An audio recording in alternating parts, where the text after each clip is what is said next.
Oh my, let's pretend a Daily Terrors novel. In the end, we're all scheduled to die. The trick is to know who we are when the time comes.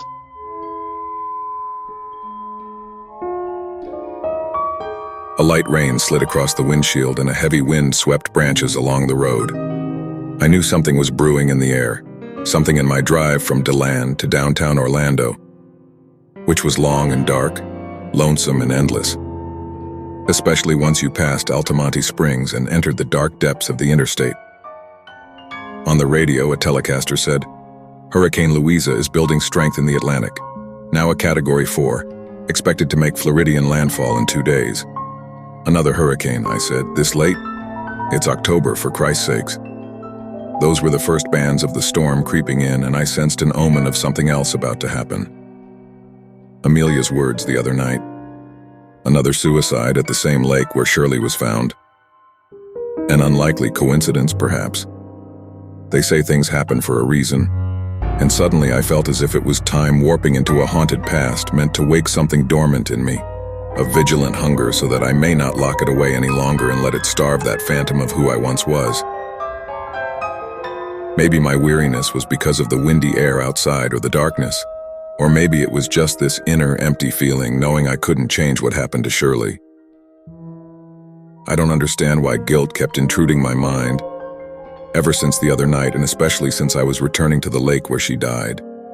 Why was I returning to the scene where Shirley died? Why now?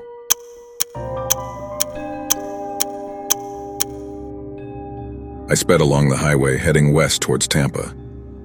After I finally reached the exit, it was there, under the bridge across from the church, where I first saw the flashing blue lights. "Hey man," said Detective Jenkins, knocking on the windshield. "Follow me." I popped the door and chased him quick, just in time to see a long line of yellow tape being set up to surround the body. Paramedics were kneeling everywhere. I saw the dead girl. She was a black woman, thin, maybe 20, wearing a yellow latex dress, the center covered by red blood, sliced wrists, sliced neck, blood drenching her legs, her neck strung tight with a white cloth. Her eyes were open wide, frozen in terror. Jenkins said, "Her name's Tina Starr. We found a handwritten note in her mouth. It was soaked in saliva and blood. Might not be suicide. 100 feet from where Shirley was found. A little suspicious, you think?" I turned away, unable to see the dead corpse. I didn't want to see her face or be reminded of what had happened to Shirley. I remember the tree and Shirley's body there, her eyes unable to open, her fingers lifeless and limp. "Are you all right?" Jenkins said. I shrugged, feeling a surge in my throat to vomit. "Brings back old memories, just a bit sick." Jenkins said, "This is going to be one hell of a case. If the note is written by a serial killer, then we ain't seen a case like this. Well, maybe since Ted Bundy." He pointed to the edge of the lake. "Those fellas over there, they got the scoop on the note." "What does it say?" "Nothing, so get on that note," he said. "And this is what I want you to do.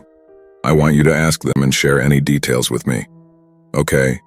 Detective Orndorff is in on this case, not willing to share as usual, hogging all the details, and it doesn't help that he doesn't like colored folk. But you know I don't have to tell you that. I fumbled for the recorder in my pocket.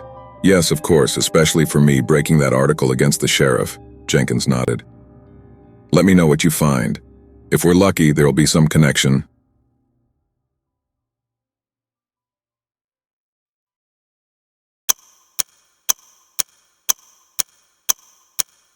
Julia Livingston rushed over, the MD extraordinaire, just in time with a hug. She held me tight and smiled, eyes blue as summer sky over the ocean, golden waves of dirty blonde hair over her shoulder. "I've really missed you," she said. "It's been a long 2 months not seeing you. Where you been, William?" "Been busy getting settled into the new place. Still digging up stories, trying to break the next big one." "Why haven't you returned any of my calls? I've been calling for weeks. Is everything all right?" I didn't know what to say. To see her face again warmed me. I knew comfort whenever I saw her. I truly did, but I wasn't willing to let her get too close again. especially since our time moved from the shrink chair to her bedroom and caused her to leave her cop husband Johnny, who was asshole buddies with Detective Orndorff and the others. "Johnny called me in," she said. "He thinks the suicide victim is a client of mine, that she looked familiar to him." "Was she?" "I'm not sure yet." Julia's eyes rolled to the yellow tape where the shadow of a cop in a badge approached. "Say, Billy, I'm a little worried." "Why?" "Well," she said, "Johnny's coming over and I don't want any problems." "Did you divorce him yet?" "No, we're still separated." The shadow lurched its arm out and grabbed my shoulder. The man wore a chrome haircut and stirred dark emotions in me, especially when he said, "I warned you to keep away from my wife, Billy boy. Didn't I?" "Didn't I?"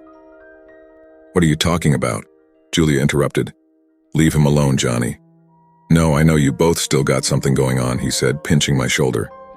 "And thanks for ruining my marriage, pal. All those late nights you and her while I was out on the job busting criminals. If it weren't for you, she'd still be mine." "Go ahead and tell yourself that," she said. "He's only a friend, Johnny." "Sure," he said. "Only a friend, that's what they all say. And a client." "Oh? Is that why I found one of his reports next to my bed, his socks and underwear too? One morning I even found a condom wrapper. Was it really innocent, Julia? Or is that what you want me to believe?" Julia pushed him. "Shut up, Johnny."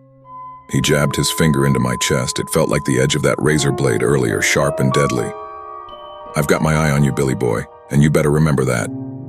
I walked away. What else could I do? Frig him.